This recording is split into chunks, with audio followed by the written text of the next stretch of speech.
பிஸ்மில்லாஹிர் ரஹ்மானிர் ரஹீம். திரு ஃபைசுல் ஹபீப் ஹ்வாஜா ஹபீபுல்லா ஷா அலைஹி ரஹ்மா அவர்கள் அருளியது.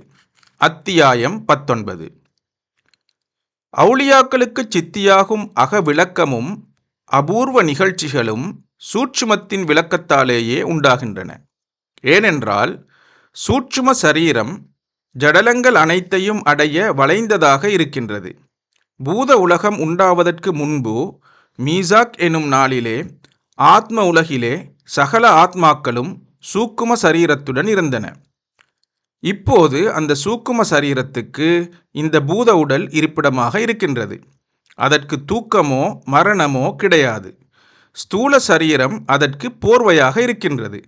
அதாவது அது பழத்தின் சுளை போலும் ஸ்தூல சரீரம் தோல் போலும் என்று உணர்வீர்களாக.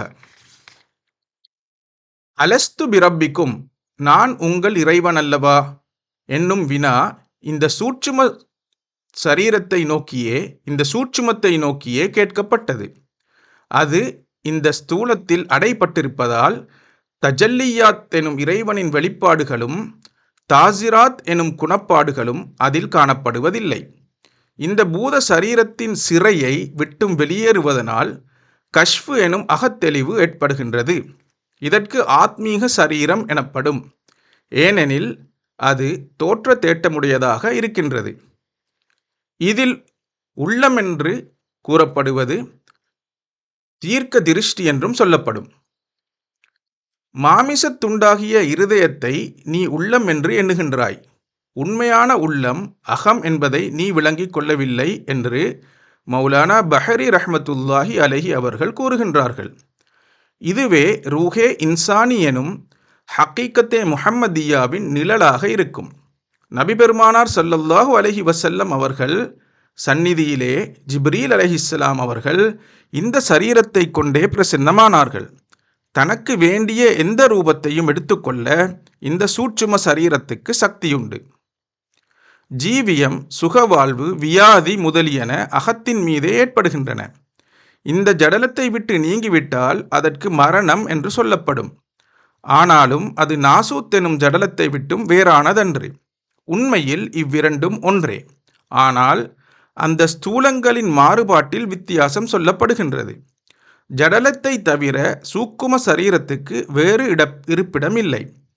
ஜடலம் வெளிரங்கமாக இருப்பது போல சூக்குமம் உள்ரங்கமாக இருக்கின்றது. வெளிப்படையாய் பார்க்கும் போது இரண்டாக தெரிகின்றது. ஆனால் இரண்டும் ஒன்றே. ஒரே வகையானது சூக்குமம்.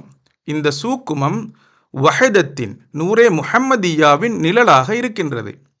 சடலம் வாஹிதியத்தின் ஹக்கீக்கத்தே இன்சானியின் நிழலாக இருக்கின்றது.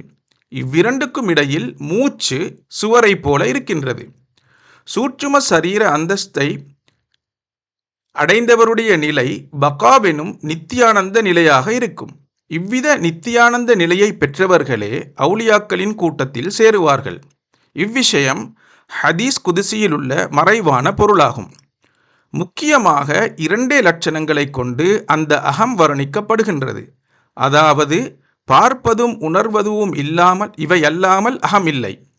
இதை நன்கு தெரிந்து உணர்வீர்களாக.